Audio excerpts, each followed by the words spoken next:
Welcome to That Groovy Scoobcast. Hey, this is a Scoobcast. That means it's a Scooby-Doo podcast. This boy is a genius.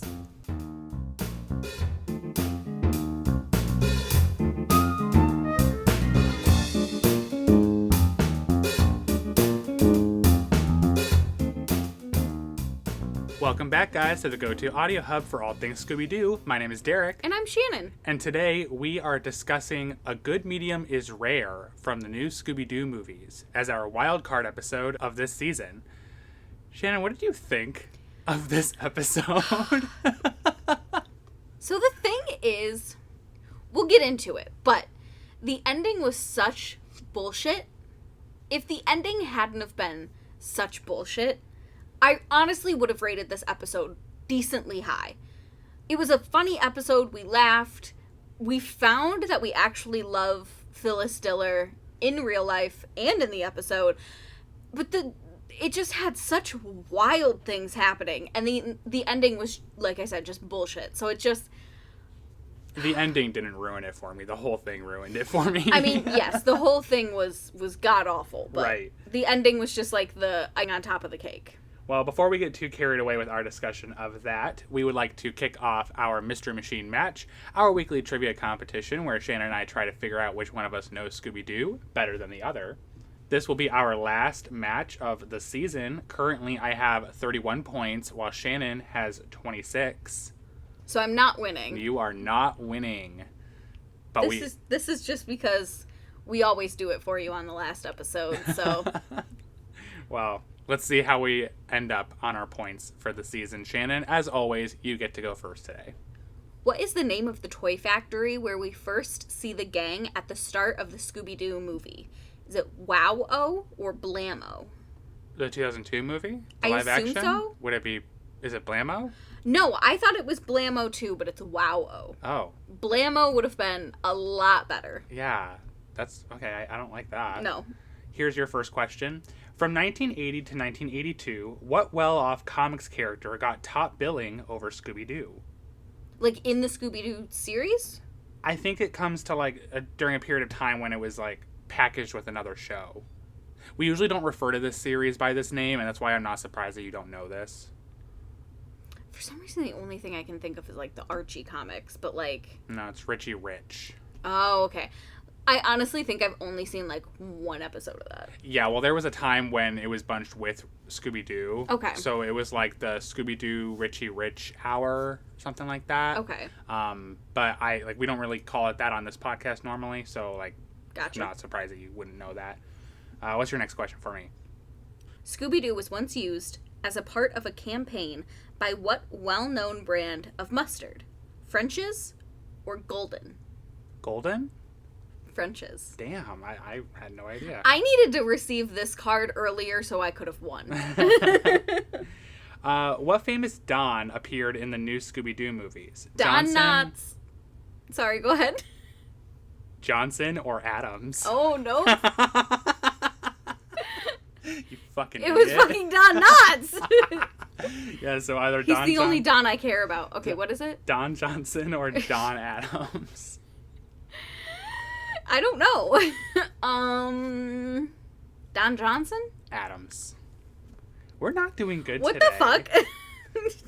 What cards did you pick for us today, Shannon? This is the one time that Shannon picked the cards for both of us. Normally we usually pick our own cards, and then this is happening. I pulled the middle cards. What's your last question for me? In The Sorcerers, A Menace, the gang investigates the disappearance of the black blank of Toga Lee. The what? Okay. I'll give you... it's not multiple choice, but I'll give you a multiple choice. Okay. So was it the black pearl of Toga Lee or the black diamond of Toga Lee? The Black Pearl? Yeah. Yeah? I had no idea. I had no idea. Here's your last question. The monsters in the Scooby-Doo movie explode when they are exposed to what? sunlight. You are correct. Wow, we both got that last one right. Yay. So it looks like we are completing our season 4 Mystery Machine match with me with 32 points and Shannon with 27. 5-point lead. Good job. Yeah. There were some hard questions this season, I feel like. Yeah. Normally we both do better. I don't know. But that concludes the Mystery Machine match for this season. You ready to move on to A Good Medium is Rare? Yeah. We have a lot to talk about, so let's get to it. We'll begin with our premise for the episode, coming from Scoobypedia. When the kids return a lost dog to its owner, Phyllis Diller, they learn that someone is trying to trick her out of her jewels. Does it have something to do with Madame Zokar and the Magic Mansion? And all I really have to say is... not really. We don't know. It's funny because like when we read this premise initially, like we were just like, yes, it definitely does. Yeah. And then we were actually wrong. The thing is, I just don't know who's in cahoots with who. yeah, like we know for sure there's at least 2 bad guys because they get caught. But the problem is that Everybody else should be a bad guy too. everybody is a bad guy except for the gang and Phyllis Diller. Like every other well, not the dog, but the dog is not a villain either, we think. But everybody else is a villain. Like Pretty sure. not necessarily working all together, We don't know. but I think they all kind of have the same motive.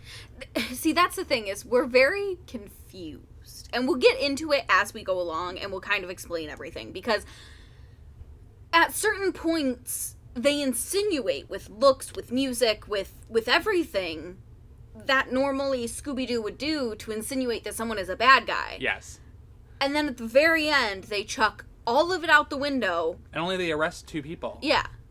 And then they come up with a bullshit excuse, and Velma just accepts it. Everybody does. Like, no one questions anything. Yeah. And, yeah, I don't know. Yeah, it's very... I don't love it. We're being vague, so how about I just start off with my first note that we open up to a movie theater in, I guess, the city, and I don't know if it said, like, Scary Movies or Scary Movie Night or something, but they spelled scary wrong on the board. They spelled it with an E, so Scarey. Loved that. Mm-hmm. My first note was the name of the movies, which was Island of Ghosts and The Creeping Phantom. And the gang went and saw The Creeping Phantom because Shaggy says that the Creeping Phantom is going to haunt his dreams. That's unfortunate. I want to know how many nightmares Shaggy has. Yeah. Because it's got to be a lot.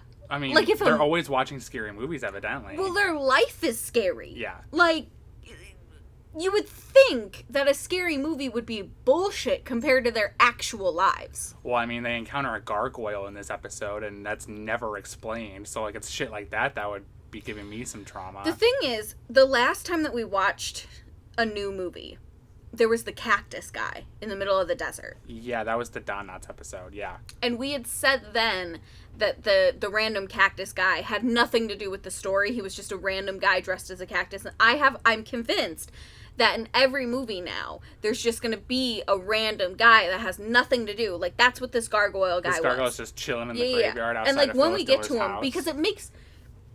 It's nuts. I don't think he actually had anything to do. I think he was just a psychopath, maybe a mutant, because he's wearing, like, a diaper, but he's very clearly a gargoyle, and he just... I don't think that he was actually part... Anyway. I hate to be jumping ahead. There's just a lot I know. this episode has for us.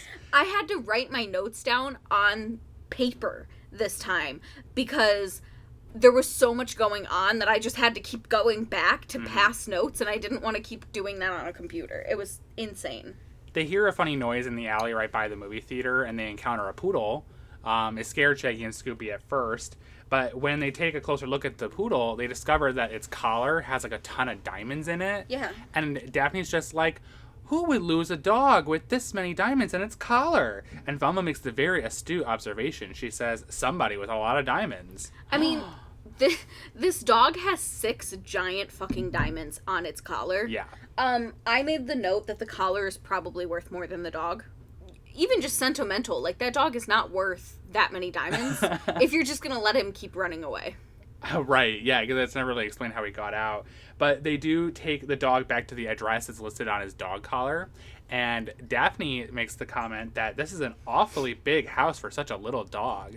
So for a moment, I'm kind of thinking that Daphne believes that this dog just owns this house and lives alone in it. You know how people say, like, old Daphne was kind of a dumbass? This is one of those instances. Yeah, this is one of those moments that, like, they're kind of right. Right.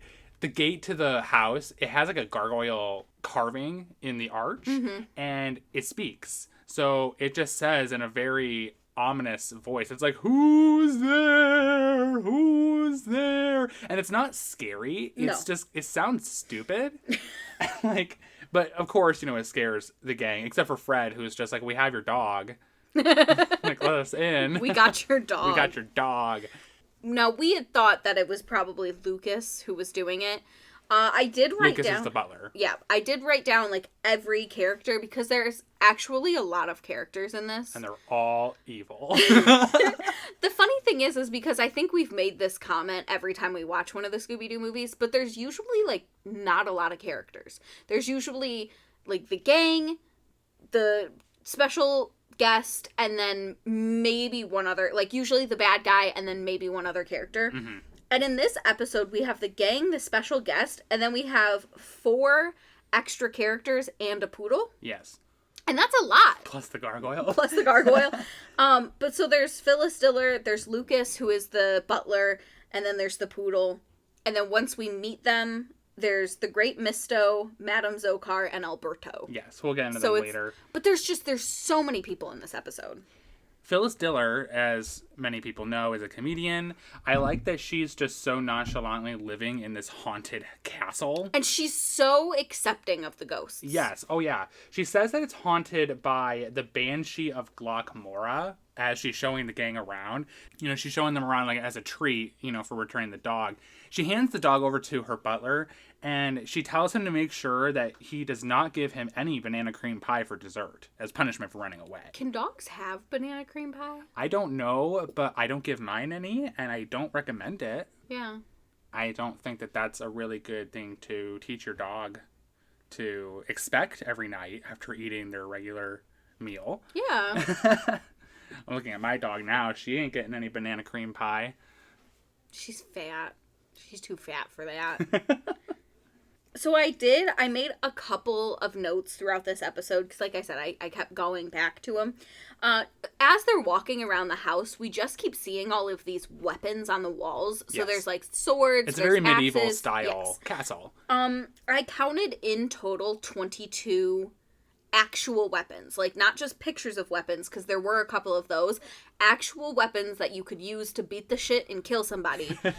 There's 22 of them just in the because we really don't see them for like the second half of the show. Yeah, because the second half of the show isn't taking place at the house. Yeah, so but like the little bit that we see the house in the beginning, you see 22 weapons.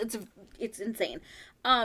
And then she makes a comment that one of her husbands was into, like, taxidermy or something. Or, like, maybe into hunting. He was a game hunter. That was the second husband who I took all their names down. The second husband was named Marvin. He likes antiques, including her, which I thought was self-deprecating but funny. He was also a cheapskate, as far as she mentioned with him. She has a lot to say about her husbands, except her 5th one, but we'll get to that. But so with that, I counted that with all the stuffed taxidermied animals, there was a bear, a moose, a lion, a crocodile, an elephant, and a mountain lion. Well, Shaggy's also telling the gang that, like, he's seeing some of them looking at them, like the eyes are moving. Yep. And then I took this note. It was just so fucking random. The elephant painting. Yep. So he's pointing at this elephant painting, and he's like, its eyes are pointing at us, and they're like, what elephant? Because suddenly the elephant just disappears in the painting and is replaced with a rat. But the rat is also moving. But the rat is also looking at them. And I'm just like, what the heck? Because, you know, I'm trying to think of who is doing this, and ultimately I just come to the conclusion that her place really is haunted by the Banshee of Glockmora. Yeah, which we never expand upon further. No. Like, I would have liked it if the Banshee was the actual, like, villain that, like, maybe like Fred, Daphne, and Velma encounter in the graveyard in a little bit. Yeah. But it's never brought up again. No. When she said that it's haunting the house, that's the last we ever hear about it. My thing is, too, is that throughout this whole walking around and Shaggy saying, like, they're being watched, but then there's trap doors that are popping up. And the whole gag, there's 3 of them. It happens 3 times. And the whole gag is that they keep not falling through the trap door. And at the last trap door, Scooby runs away, and all of a sudden we see the eyes turn red. Yes. And I'd like to think that that's the Banshee. I don't know. I just don't even see why they even brought it up if it was never going to be a thing in the episode. No. Because it had a name. The Banshee of Glockmora. Like, I don't know. Like, she's supposed to be, like, well-known or something. And that's the thing. It's like, when they're in that little graveyard thing, if they would have come across a Banshee instead of a gargoyle wearing a diaper, like, that would have made sense. But I don't know. So, I was laughing my ass off during the furniture sheet gag. Yes. So, at one point, they go in the living room, and they're just talking about the castle and everything like that. They're surrounded by a bunch of furniture that's covered with white sheets. Mm-hmm. And then the lights go out. Shaggy and Scooby, like, panic, and Phyllis Diller is just like, don't worry, I'll light a candle. She's like, it was just one of the ghosts. Yeah, the ghosts probably just turned it off. Fred, Daphne, and Velma are gone when the lights come back on. Shaggy's like, oh my god, they disappeared. And I made a note that Phyllis Diller says, oh, they definitely didn't disappear. I wouldn't allow it. And I'm like, what?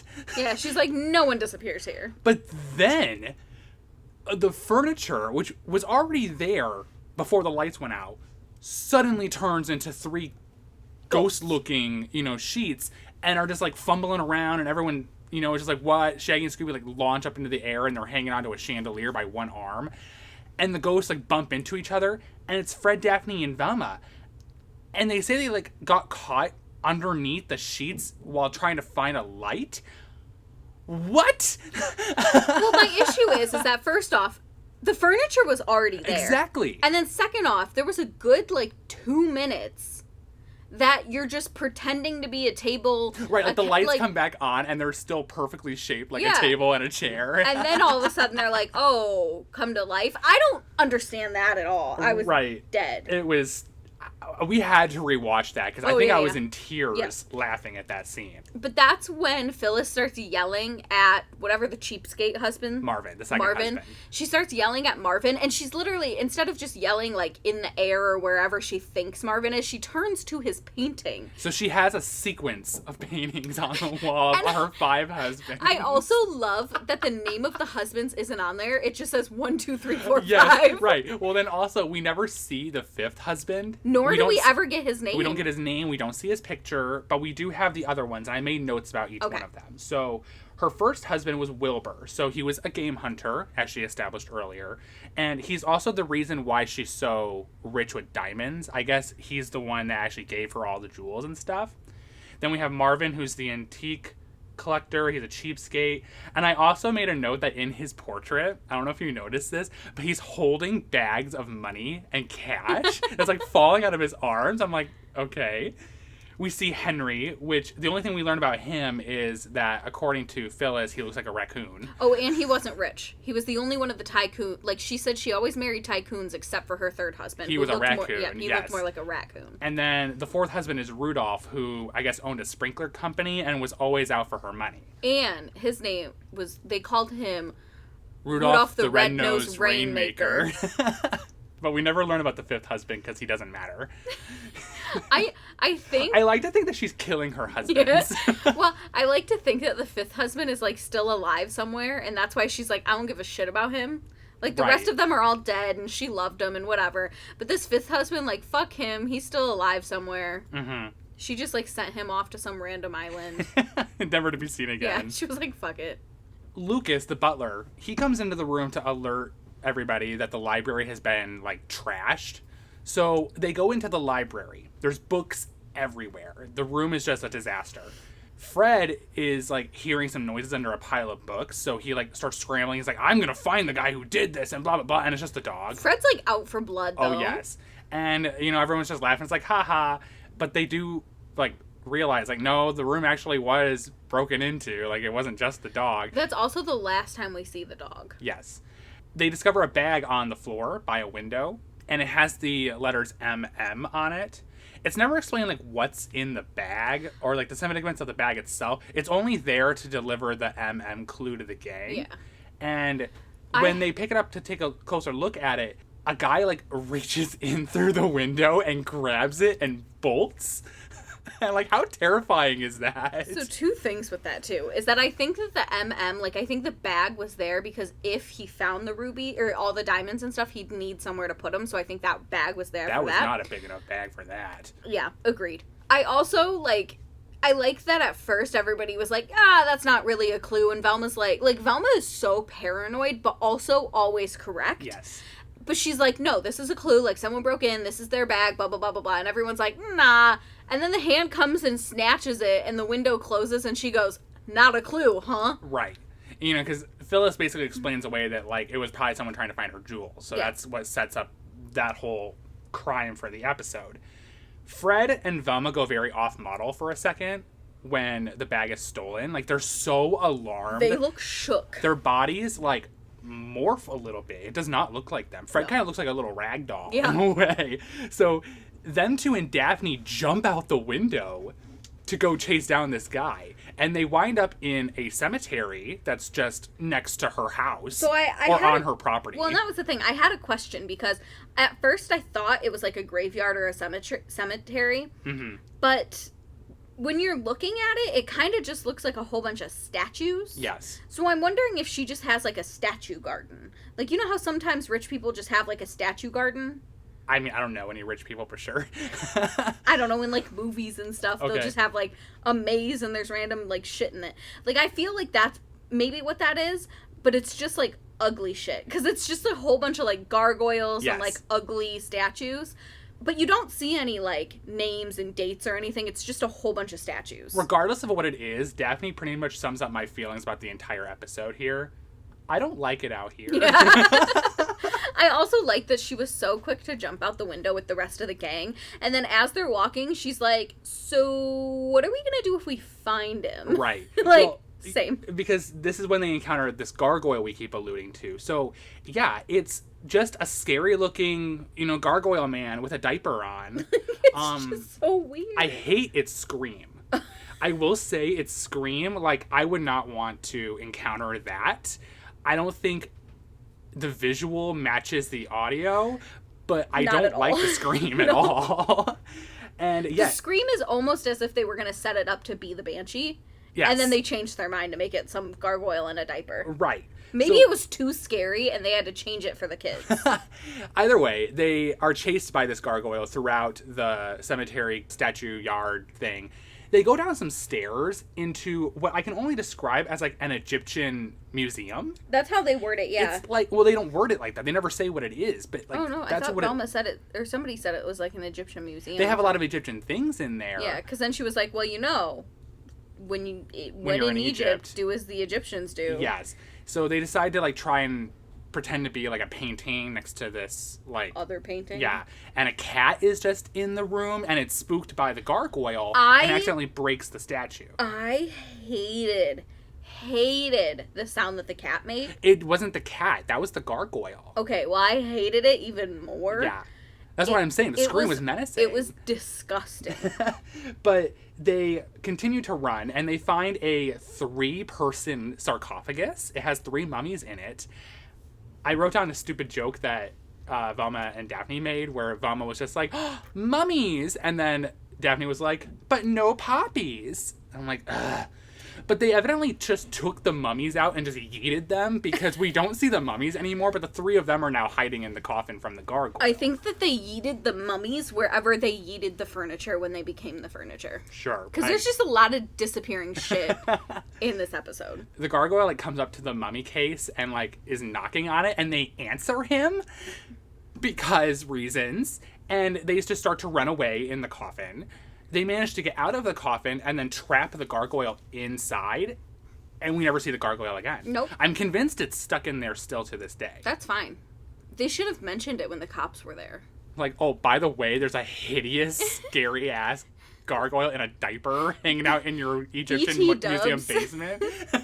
BT dubs, we locked a gargoyle in a diaper. Right. It's down there. Yeah, go look at that. But yeah, like in your Egyptian basement. Like, how do you word that? Yeah, like in your Egyptian museum basement is a gargoyle in a diaper inside a sarcophagus. Go check that out. Go check that out, please.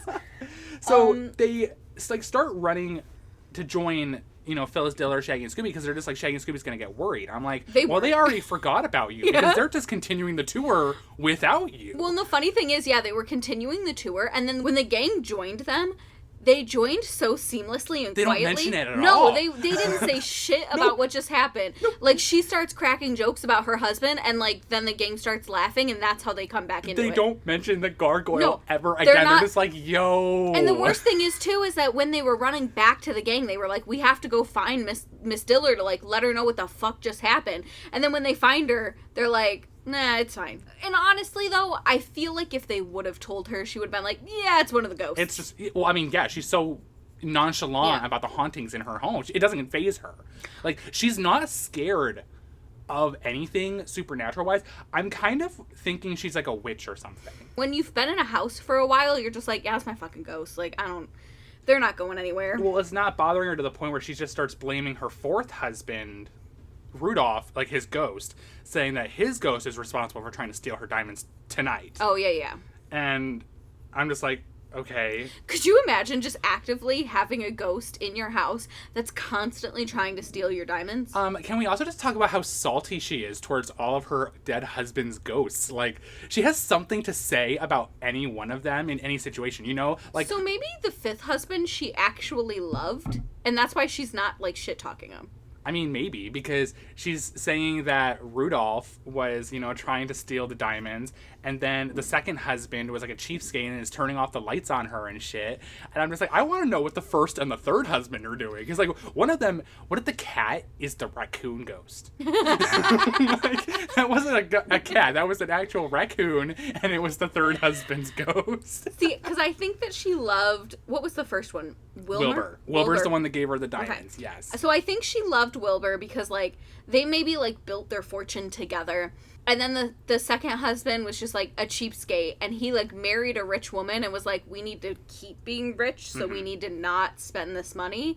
And then the third husband, he wasn't a tycoon. He was just, like, some random dude she married for love. And so he was just like, cool, I love you, like, let's just be together. And then, like, every other husband just sucked. So following that, the fifth husband would be a good husband. I mean, like, I'm also saying she probably killed him also. Yes. But, like, following the pattern, she married him, loved him, he was cool. Don't fucking mess with Phyllis Diller, guys. No. Dude, okay, I looked her up, too. By the time, so she died in, I think it was... 2012, I think you said. So she died in 2012. She was worth $15 million. And this woman died at 95 years old. Mm-hmm. Like, don't fuck with Phyllis Diller. So... Lucas, the butler, he hears like a knock on the door, and we meet our next character, who is the Great Misto. He is a magician from the Magic Mansion. He's insane. This guy is a fucking lunatic. Like, I don't think he's a bad guy. I just think he's insane. He's shady, he's a bad guy, but he's also insane. Yeah. I want to see him match up against Fabio. Yes. From the Whirlin' Merlin High School Academy. Yep. So, yeah, he's just there. He's talking to Phyllis Diller now, and he, like, is horny for her diamonds. Like, his tongue hangs out, his eyebrows go wild. At first, you think it's because he's stunned by her. Because I am, but but then we get a closer look at the sparkling diamonds that we get a close-up on Phyllis. And she makes a point of saying... Oh, what? You've never seen $1 million in diamonds before? That she's just casually wearing right now. She casually wears it. Because she wasn't expecting anyone to come over. Yeah, that's just her nightgown. That's just what her she's night wearing. outfit, yeah. And she also makes a point that he's handsome, too. I took a picture of the face he makes. We'll post it on Instagram, because it is insane. But, I mean, the guy is just insane. Yeah. He has a message, though, for her from Madame Zokar, who is a medium at the Magic Mansion. She has a special message for Phyllis from her first husband, Wilbur.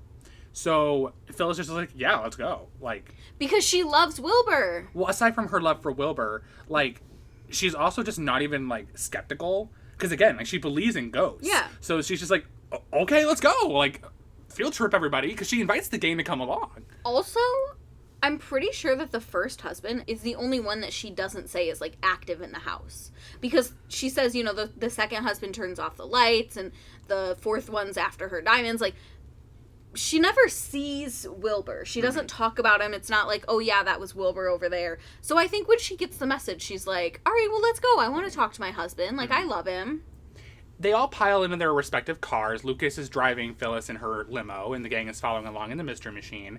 We made a note both times that we see Phyllis in the limo that she's always eating a banana while she's in the back seat. Yeah. I like to think that she just has those at all times. Just a pile of bananas. Like, what a mood. I forgot that at one point, I don't know when, but at one point Shaggy makes a comment saying that Phyllis is, they call her Miss Diller. Yes. So he says Miss Diller is a nice lady, but she's driving on 3 wheels. I mean, when she's just keeping bananas in her limousine, kind of same. Same energy. We arrive at the Magic Mansion, and it looks like shit. Like, this is supposed to be some kind of, like, a grand, I guess, like, an entertainment center? I don't know. Like, it's so unclear to me what this place is supposed to be, because we later see that as, like, there's an auditorium full of hundreds of people watching a magic show, but we also see, like, dungeons and trapdoors. Yeah, there's and the Dreary stuff, Dungeon and the Terror Terrace. as the receptionist says. But, like, this place is just mortifying looking from the outside. Like, who would ever want to go to this place? No, I don't know. But my first note when they arrive, they're all, like, standing outside of the mansion, like, by their cars. They haven't gone inside yet. And Shaggy and Scooby are just like, nope, I've seen one Magic Mansion, I've seen them all. So they go to race into the car, and when they get in the van, there is a giant spider. Mm-hmm. It's like twice as big as Scooby's head. Like, it's gigantic. And it just shrieks at them. Like, it's almost as bad as the gargoyle. It's horrible. And it's not explained. Like, it's not... I don't think it's part of the mansion. I think it was just chilling in the van. Like, I think it was just like a regular spider. Maybe it got hit by radioactive something, but like it's like I think it's just living its life. It's and native ended up to in this area. Yeah. Like it ended up in the van. Like it's not anything. It got fucked up. I skipped some of the antics that went along here, aside from the fact that like a valet just appeared and he just dashed. He just ran into the passenger seat of the mystery machine. He's like, nope, I got it. And then the mystery machine just explodes into magic smoke. Yep. And it's gone. And then they were like, what? And Velma's like, oh, it was just a smoke trick. It's fine. I'm like, what? It happened so fast, and like... We had to rewatch it. Because I wasn't expecting that whatsoever. Like, we had no warning.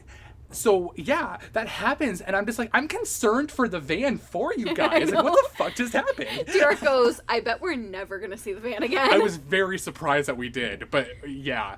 So this is when we meet Alberto. He is the receptionist of the place. Yep. And he tells them that Madame Zokar is residing in the Dreary Dungeon of the place. I made a note of this because I didn't even question this until the 3rd time we watched the episode. Now, we took our notes... like a week prior to our 3rd watch, and we just wanted to watch it again for a refresher. But when we watched it, we see him like hit the bell to alert a ghost to come and take the gang to the Dreary Dungeon. Yeah, it was a cute little antic. Yeah, he's like, okay, ghost, take them to where they want to go. But then he also ends up going with them. Because he's a bad guy. I mean, yes, but if Madame Zokar and Lucas are also in on this, why is he there? Because technically... they're not in on it. But they are, because he looked at Lucas and they made a cahooting face. I am not convinced that they were independent of each other, Shannon. I know. Derek, you and I are on the same page. So here's the thing, guys. Let's wait until the end to really flesh out our frustrations there. But I'm just going to say it like, they're all bad guys. They're all bad guys. Okay, they're all bad guys. The ghost is like taking them down to the dungeon, and I like that Shaggy's just like, guys, like, that's a real ghost. And Fred's like, no, it's not, Shaggy, you know that. And he's like, well, I mean, like, I know that, but does that know it? Like, does the ghost know it's not a ghost? Yeah, right. And while they're in the dungeon, which, keep in mind, I'm imagining this place being like an entertainment type facility. Yeah. But we see like a ton of bats just hanging out in the dungeon. Flying everywhere, getting in people's faces and shit. Like, I'm not coming here. I wonder if those were holograms too, like the ghost. It was never said whether or not the ghost was a hologram. That's true. I mean, my thing is... they never even explain away the ghosts that do appear that were, I guess, pretending to be the 1st and the 3rd husband. Yeah. That Madame Zokar... I mean, the thing is, logically, logically between you and I, minus the Scooby-Doo logic, okay? Holograms. Yes. Right. Okay, so, like, you ring the bell, a hologram would take you down there. Holograms to make you think that it's your husband, whatever. I completely agree, yep. So it's never said that, though. No, it's not ever said that. But we already established that this episode makes no sense, and we are coming up with the logic for this episode because the writers didn't do that, so we're rewriting this episode, okay? So the ghosts are holograms. For health inspector reasons, I'm going to say that the bats are also holograms, just to kind of give it that, like, dungeon-y feel. But I'm not convinced that this place is up to, like, OSHA standards or anything like that when it comes to the fact that they can just lock everybody in the building. Like, what if there was a fire? Like... You're fucking dying. Sorry. Like, bummer, you're in the Magic Mansion tonight. You died. We meet Madame Zokar. She comes in the room. She's just a short little lady. She's kind of ditzy. I'm not sure if it's an act or not. I kind of think it's not. Like, I think she's just kind of just stupid. Out there and stupid. So she's just like, I don't know if I'm supposed to be here. Like, the dreary dungeon, it didn't sound familiar to me, and da-da-da. And Fred just grabbed her. Oh, yeah, he got so impatient. He's just like, bitch, get the fuck to this table. We are here for a seance, and you are holding us up. I want to talk to Wilbur. Like, basically, though. Right. But, like, she sits down at the table, pulls out the crystal ball, and then fucking falls asleep. she just passed the fuck out. Right. And that's the thing is that, like, Lucas and Alberto, like, don't get upset with her. Like, they're just like, yep, this is Madame That's just Zokar. her. Like, yeah, they know. They know what she's like. They know what to expect. When she does wake up, she accidentally summons the third husband, and... like, the third husband just shows up, and Phyllis is like, no. Bitch, wrong husband. She's like, no. I did not come here to talk to that rat man. I came here to talk to my diamond-wielding husband, Wilbur. Send the raccoon away. So, yeah, now the first husband shows up. I like that the third husband just kind of, like, goes away without like, saying anything. He's just like, bye. See you, babe. So, yeah, the first husband comes up. And he says that he's concerned about the diamonds and the jewels that he had given her. And he's like, are they safe? And where are they? And Phyllis just falls for it. So, like, we visually see, in this instance, Madame Zokar, Lucas, and Alberto all, like, very closely listening to what Phyllis has to say about where the jewels are. We also see the Great Misto, the magician that we met earlier in the episode. The psychopath. He's also hanging out, like, just on the side, also listening in. And the thing is, they cut to all of these characters because Lucas, Madame Zokar, and Alberto are all sitting together. Mm-hmm. And then Misto is off to the side. Yes. And they cut to these two groups of people multiple times to imply that they're actively listening, that they are going to be bad guys. And then when she tells them where the diamonds are, they're all smiling at each other. Yeah, like, Lucas and Alberto, we explicitly see look at each other. Yeah. Which, again, implies to me that they're in cahoots. But anyway, so Fred and Velma, I made a note that they were just like, we gotta go. Because Velma's just like, there's something fishy going on. She looked pissed. Mm-hmm. And she and Fred just start walking away. And, like, we gotta get Phyllis out of here. But, like, no one else is walking with them. No. Like, they just started a head start. They're like, we gotta fucking get home. We gotta go. Well, because Phyllis flat out, like, says, oh, yeah, my diamonds are behind the first husband's picture. And it's on, like, some time safe that can only open at midnight. Yep, that can only be open at midnight. And so, right then and there, everybody's like, you done fucked up. Now we gotta get home because obviously somebody here is gonna steal your diamonds. Mm-hmm. Again, Velma is paranoid, but also correct. Yes. While they're, like, trying to escape, this is when, I guess, just Alberto and the bad guys that are all working together to steal these diamonds, they just lock the place down. Like, all of the rickety doors, everything just shuts and locks, and, like, they're trapped. There's no way out. And it's just blowing my mind because at this same time there are hundreds of people gathering in an auditorium right nearby for a magic show, and, like, no one's concerned. I know, it's insane. And Scooby and Shaggy... Do you think that they knew that the doors were locked? The people in the audience? I don't know. Probably not. But I'm scared for the mayhem that's going to happen when they discover they're locked in. Yeah. Because they managed to get out later on because of the stupid guard. But, like, the Great Misto also left the Magic Mansion to go to Phyllis Diller's house. So, like, there's no one at the Magic Mansion. So, like, I'm hoping everybody got out. Who's to say? When the gang is, like, trying to escape and everything, like, they encounter a locked door, and they're just like, they're trying to get out. Shaggy sees a sign that says exit, and he says, hey, this door's marked exit. That means out. And Phyllis Diller said the funniest fucking thing in response. I don't even think she was trying to be sarcastic. I think she was serious. She says, this boy's a genius. And I'm just laughing my ass off. Again, in tears. Because, like, what? They end up in a room where they're going to pretend to be, like, I guess just movers. Fred, Daphne, Velma, and Phyllis Diller all dress up as, like, I guess just maintenance people. And Scooby and Shaggy get in a box, and they're going to be like, we're just going to pretend to get this box out. My thing is, it would have made more sense for them to dress up as stagehands. Like, you would think they would have, like, stagehand uniforms rather than mover uniforms. Uh-huh. Because movers don't make any sense. You're not moving furniture. You're like a stagehand. You're moving stage products. Shannon, none of this makes sense. I know, but that irritated me. Because the box that Shaggy and Scooby get into is one of those boxes where, like, the magician saws it in half on stage and everything like that. And that's exactly what happens. The great Miss Doe brings it on stage in front of hundreds of people, and the rest of the gang is like, oh, shit, like, they're in trouble. And I'm not going to go into details because you basically already know what would happen in that instance. But it ultimately ends up being the box gets cut in half. Scooby and Shaggy escape off stage. They pretend to be two separate boxes. And this is when they trick that guard to let them out. I didn't realize this until I actually, like, looked on Scoobypedia that the guard was actually in on the plot. Like, he's one of the two people, him and Alberto, who are actually, like, unmasked in the end by the cops. Yeah. But he was just so insignificant in the grand scheme of things otherwise. Yeah. I did have one thing with Misto doing the magic on stage, is that how did he not, like, recognize Shaggy?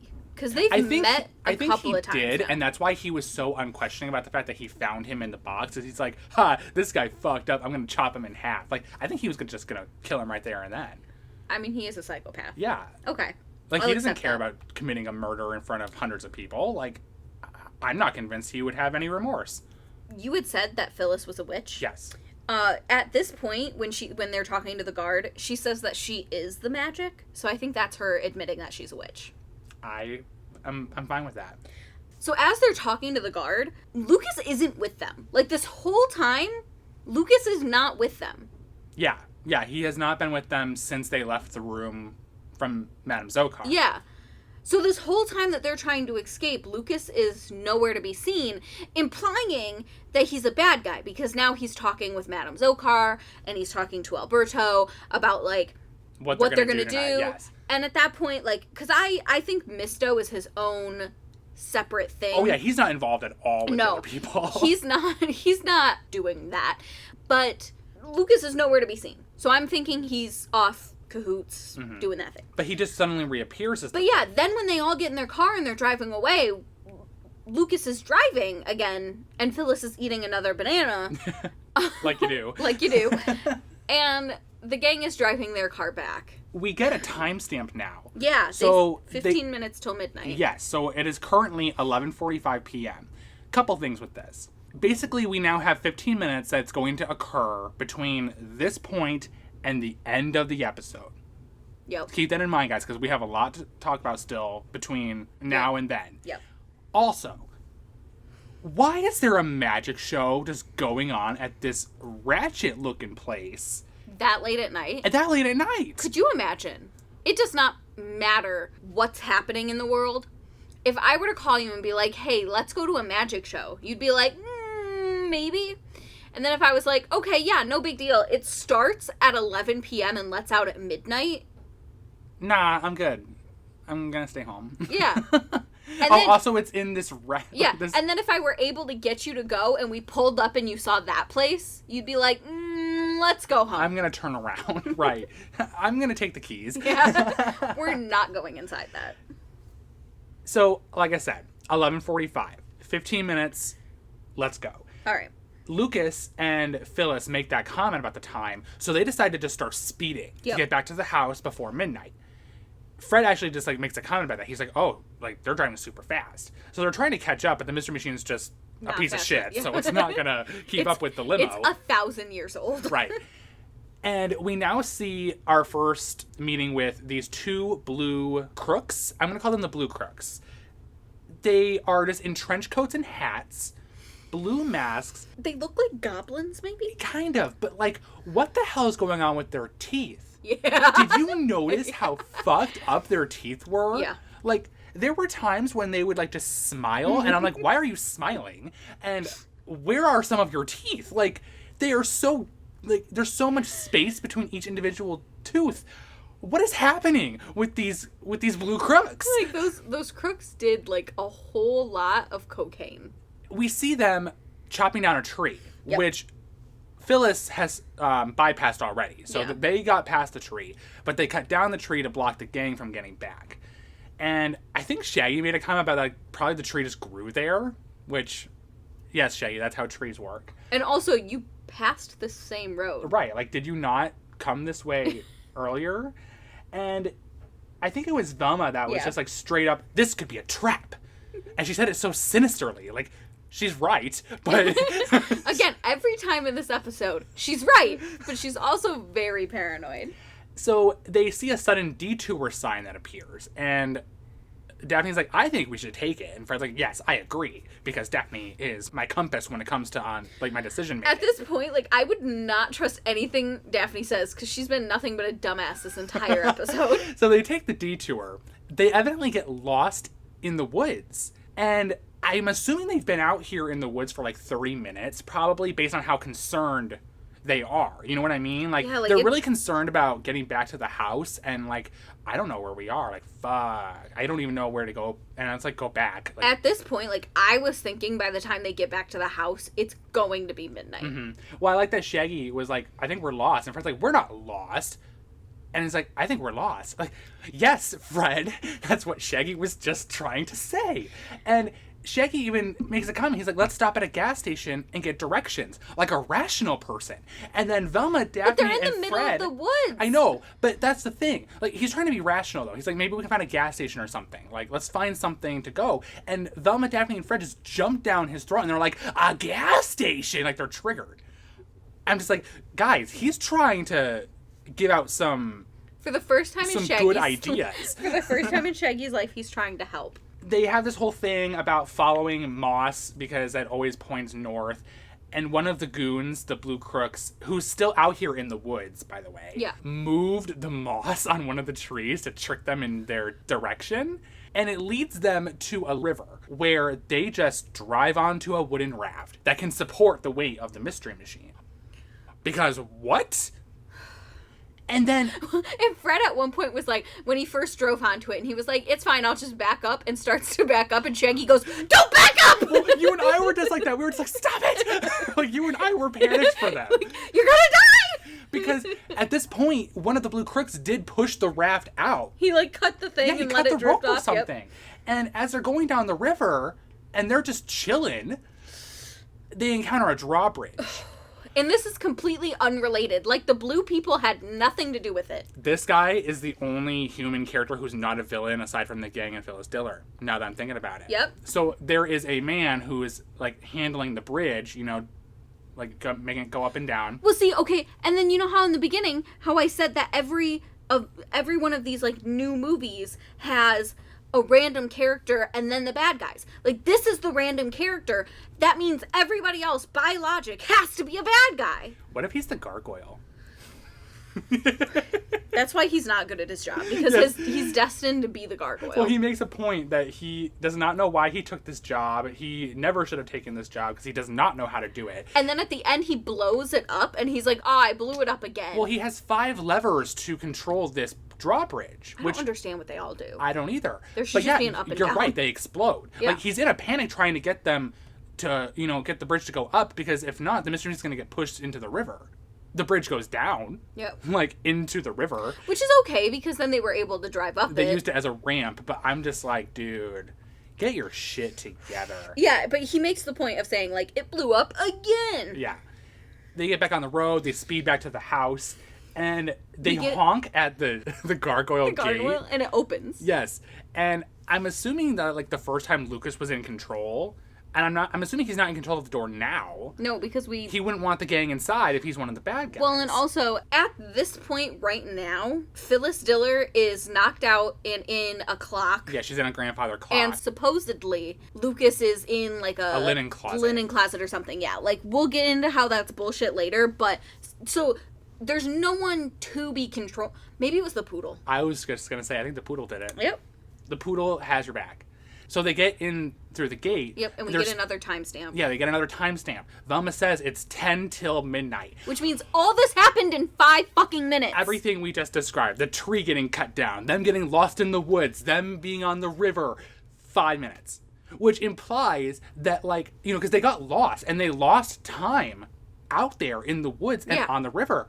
Which means the Magic Mansion is maybe, like, what, 2 minutes away from Phyllis Diller's house? Honestly, I think it's, like, right down the road. I think it'd be, like, a 2-second stop. 5 minutes. Well, and also take into consideration, too, that when we found that MN bag after the library was destroyed, that person was on foot. Because we don't see, like, a car, or, like, a car is never implied. We never even get definitive proof of who that person was. My thought is that it was Misto, because I'm thinking maybe he just kind of ran around the house and then rang the doorbell to be like, hey, like, there's a delivery, whatever. But yeah, like, he's on foot. Either way, this place is not far away. No. And all of that shit happened in 5 minutes. Which means that it has to be, because, I don't know. Because you got lost in the woods and they drifted down the river. And that means they drifted, for 30 seconds before they hit the bridge? Yes. They got lost in the woods for a minute? Yeah. Like... But they were so concerned about being lost in those woods. Regardless, no one is answering the door. Nope. And they're like, that's weird, because the limo is here. Like, Phyllis Diller and somebody Lucas let them in the there. gate. Yeah. Well, the dog did. So the dog did. They break in through the window to get into the house, and one of the neighbors who's just being nosy and watching the house at 11:50 at night is like, call the police, my husband. And so now the police are on their way. Later on, when they mention it, Phyllis Diller gets, like, mad at her. Yeah, well, she just called her an old witch who's, like, just jealous of her. And I'm like, I mean, yikes. I want to know what their beef is, ultimately. I want a side episode about their beef. They go into this room. It's dark. And like you can in cartoons, you can see each other's eyes in the dark. Yep. And they're like, why do I see 6 pairs of eyes? I think Velma says that. Velma's like, there's someone in the group besides us. Yes. When I think it was Fred who lit a candle, and it was Misto, the psychopath. And he's just like, ah, ha, ha, ha, ha. Like, he has the craziest laugh. And they're what like... the hell was that? And they go, what are you doing here? And he goes, just making a curtain call, and then fucking just disappears. Well, a couple notes here. So, when he disappears, like, he flashes out of frame, like a cartoon does, and then the smoke appears. So like, he's actually magic. I think so. I think he is a magical being in the Scooby-Doo universe. I also love Velma's reaction to it, where she goes, well, now we know he's in the house. And she doesn't care. Nope. We're not concerned about it. And we never see him again. Nope. So he might still be in her house. Like... Phyllis Diller's house is so big. And also, like... Well, she says that she doesn't allow people to disappear. She's gonna catch that guy. Maybe because she's a witch, she can, like, take away his powers. I don't know about that. Well, she said that she doesn't allow people to disappear. Maybe she can, like... Oh, like maybe her she can house, take away his powers. Her house has, like, a little, like... Oh my gosh, what if her house has, like, a protection thing on it, so when you get in, you can't get out, and that's how she knows people can't just, like, disappear. Like, she has to let you out of the house. Phyllis is gonna be coming for this man. Oh, 100%. Now, we see the Blue Phantom crooks again with their stupid teeth. I wrote down here that they look like mobsters. Yes, they do. Well, they talk like it, too. Yeah. I made a note that they teleport at one point, which, cool. It was just like a frame error, I think. Well, and they were out in the woods picking on the gang the whole time. Mm-hmm. I wonder if when they cut the rope... Then they dash back back, yeah. Yeah, that must have... I mean, they're not far from the house. No. So, I mean, they could have done it. And I didn't, like, really write down everything here. Like... They just kind of split up. So one crook is chasing after Fred, Daphne, and Velma. The other's going after Scooby and Shaggy. They're running all over the house doing Scooby-Doo shit. Yeah.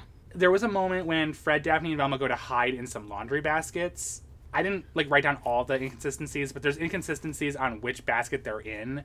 And, like, later when Shaggy and Scooby join them, like, which baskets they're all in terms of order. Yeah. Which I just assumed were just I magical wrote it down, laundry but yeah, baskets. it's weird.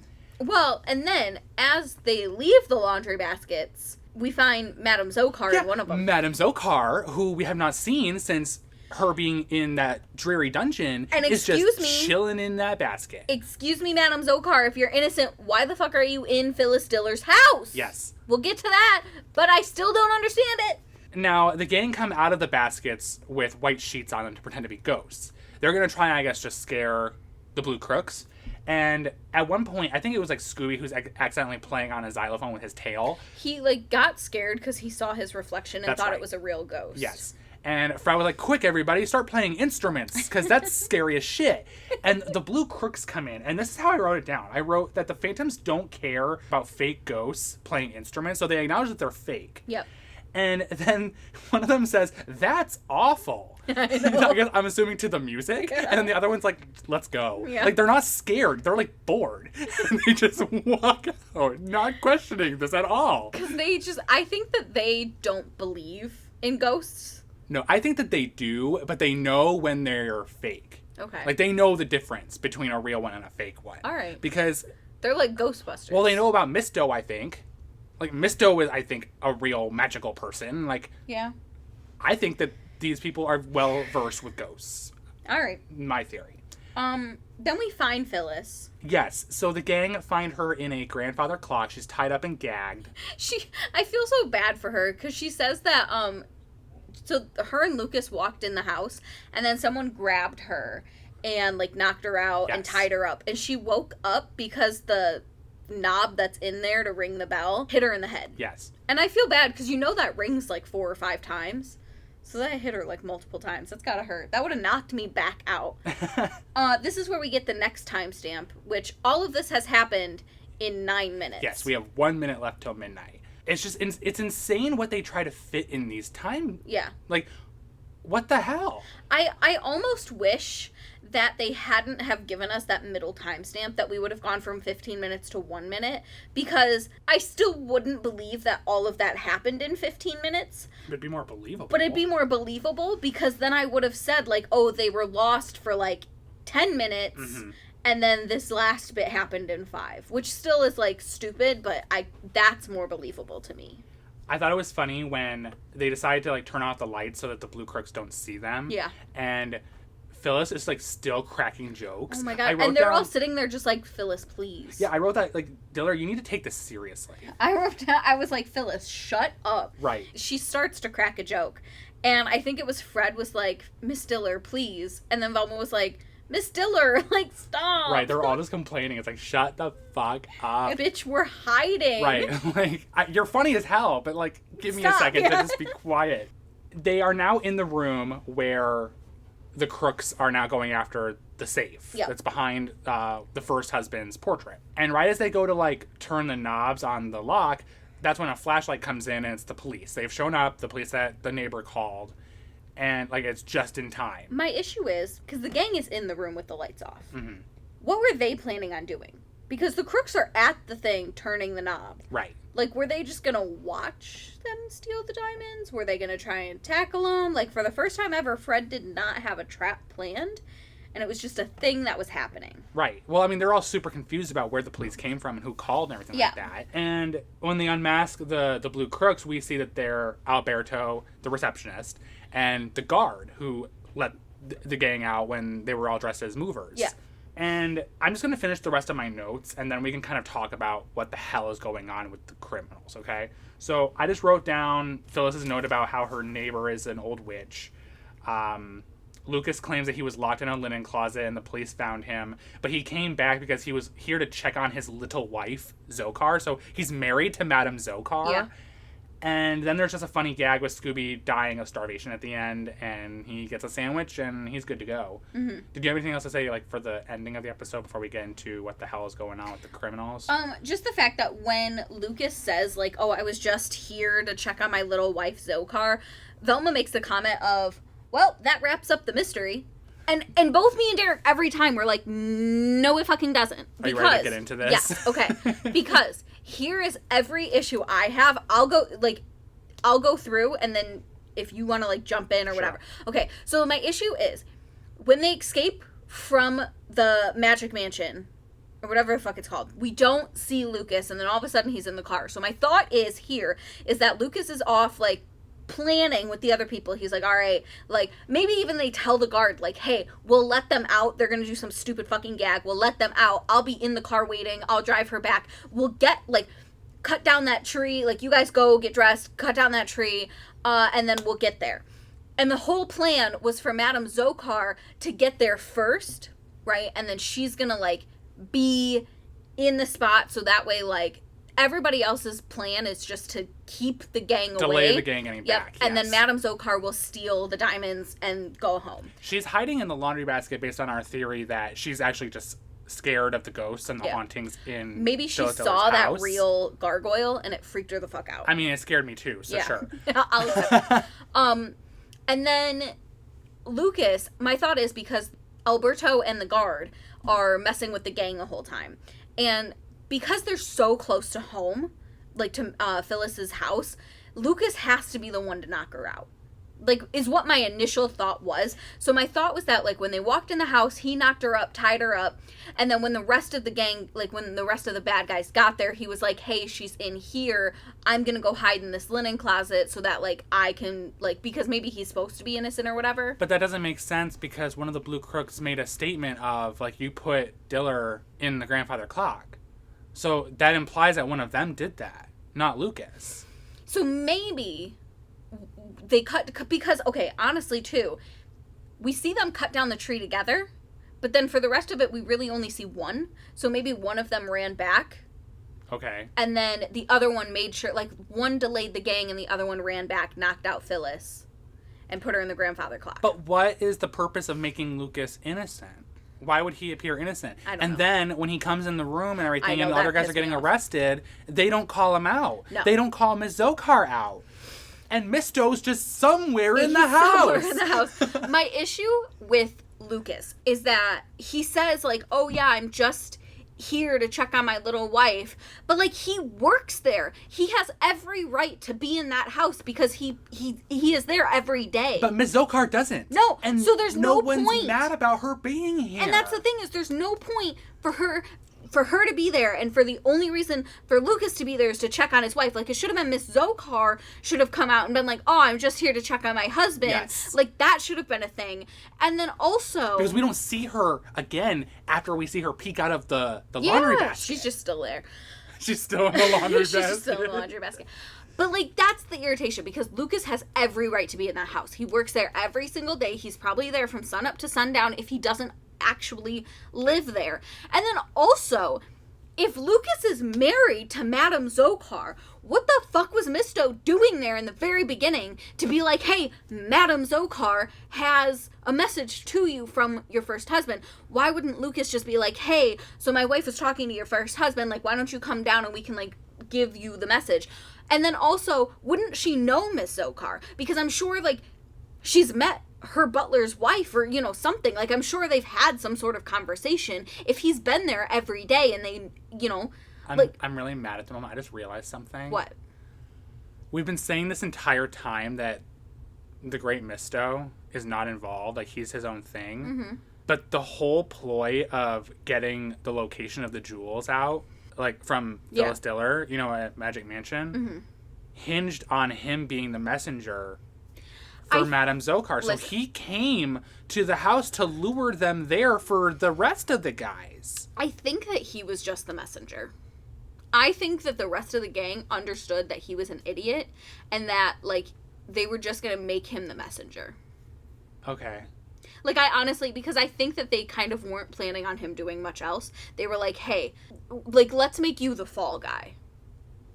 This is just infuriating. I The know. more I think about it, Nothing makes sense. nothing That's makes the sense.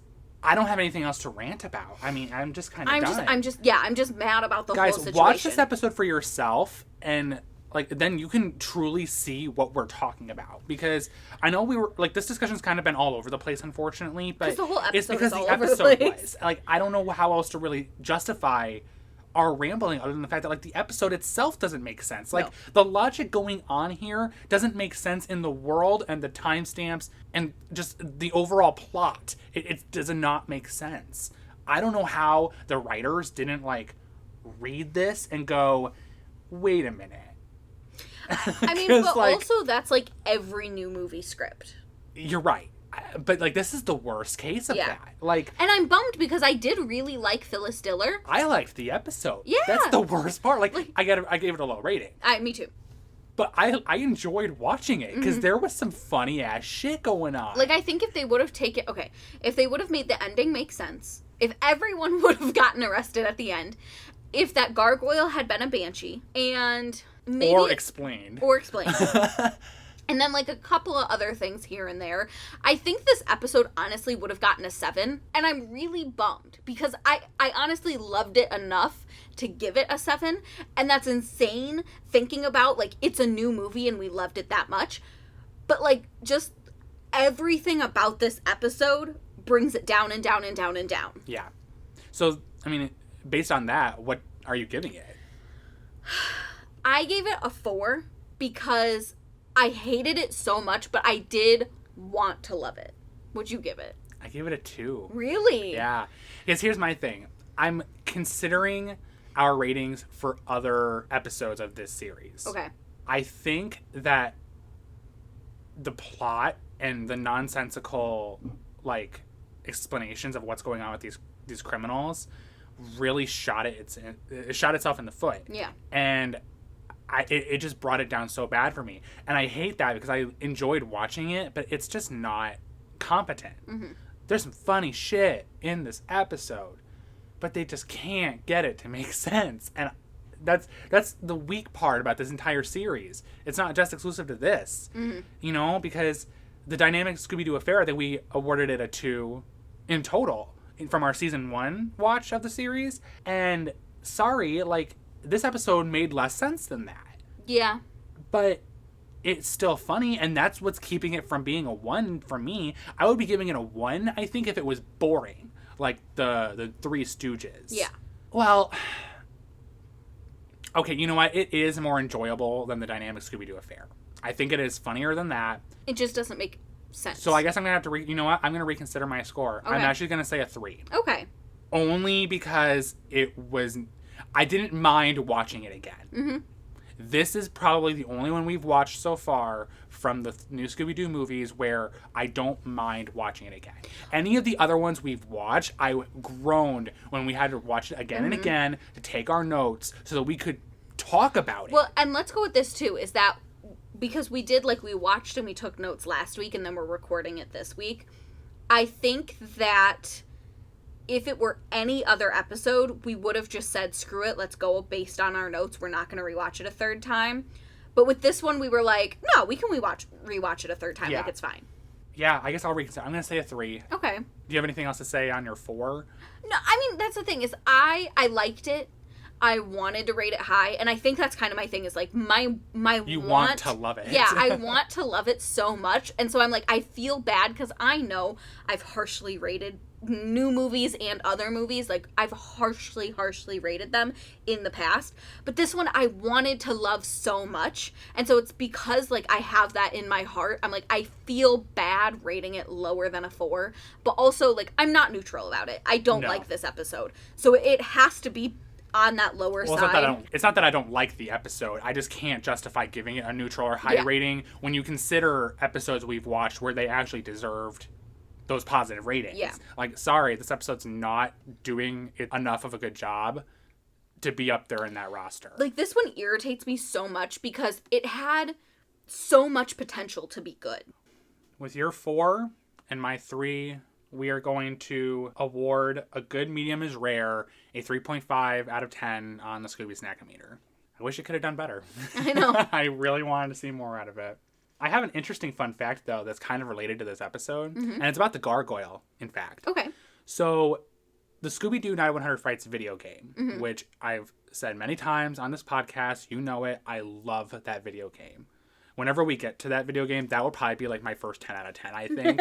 But anyway, one of the premises in the game is that all of their old monsters and foes have come back to haunt them at this mansion. And one of those monsters is actually the gargoyle from this episode. Okay. It even says it in its... So each monster has like a little profile, and it like says what episode they appeared in. They kind of give like a little bit of a synopsis of what the episode was about, yada, yada, yada. But there's some interesting things going on with this gargoyle compared to what we see in the episode. The gargoyle we see in the episode just runs around screaming at people in the dead of the night in a diaper. The one that we see in the video game, it doesn't... I don't think it screams or anything like that. I think it still kind of has like a diaper or something on. It's not... But I think it's skinnier in its appearance. Like, it's scarier looking. Okay. It flies. Okay. And it breathes fire. I would have rather seen that in this episode.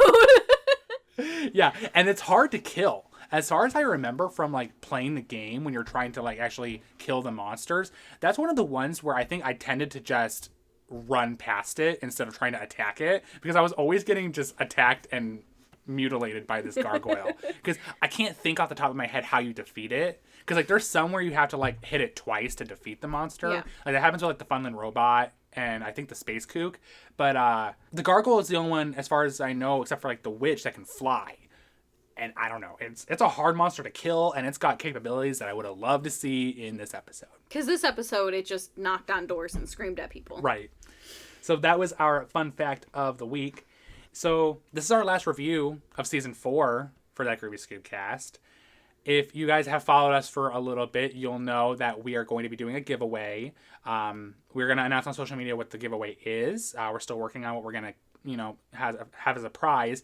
But if you are interested in trying to get that prize and interact with us, all you're going to have to do is let us know, what Scooby-Doo Where Are You episode do you want us to review at the beginning of Season 5 of the podcast? So you can post it on Twitter, tag us, you can email us. Directly message us, Instagram, Facebook, Yep. Anywhere.